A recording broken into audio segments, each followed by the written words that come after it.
s'appuyant sur les faits et gestes des acteurs politiques du pouvoir et en se basant sur les textes dont la loi électorale, des opposants de RDC appellent la commission électorale à invalider les dossiers des candidats du Front commun pour le Congo FCC. L'opposition passe à la vitesse supérieure dans ses revendications inhérentes au processus électoral en RDC. Dans un communiqué rendu public ce mercredi 7 novembre, des ténors de l'opposition ont demandé aux institutions de leur pays d'invalider les dossiers de candidature des membres des partis au pouvoir regroupés au sein de la plateforme Front commun pour le Congo FCC. En effet, d'après l'opposition, le FCC violerait certaines dispositions de la loi électorale de 2006 modifiées en 2007, 2012, 2014, 2015, 2016 et 2017. C'est le cas de l'article 31 du texte privant les fonctionnaires comme les magistrats, les agents de la force publique excepté ceux qui ont demandé une mise en disponibilité de toute participation aux activités politiques. La loi interdit quant à elle, l'utilisation des moyens finances, biens meubles et immeubles, institutions de la République de l'État à des fins électorales.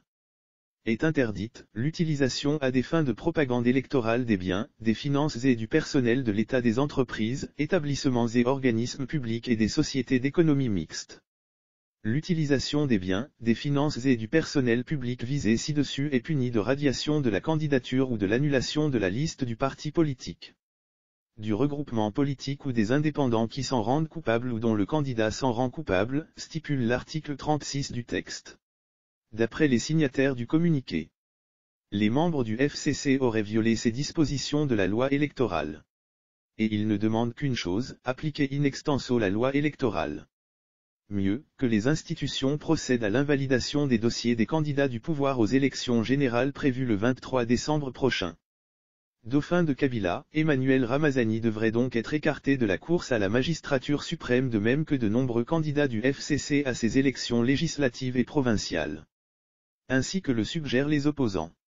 Cette sortie de l'opposition intervient quelques jours après que le régime en place a publié l'équipe de campagne de son candidat à la présidentielle. Il y avait dans la liste, des personnes membres d'institutions censées être apolitiques à l'instar de l'organisme en charge de la régulation des médias. Mais, le vu de l'opposition sera-t-il exaucé? Si l'insinuation relève de la mauvaise foi, il serait mieux de s'abstenir de tout commentaire. Et attendre la réaction de la commission électorale et des autres institutions qui s'étaient servies de la même loi électorale pour rejeter les dossiers des candidats de l'opposition dont Jean-Pierre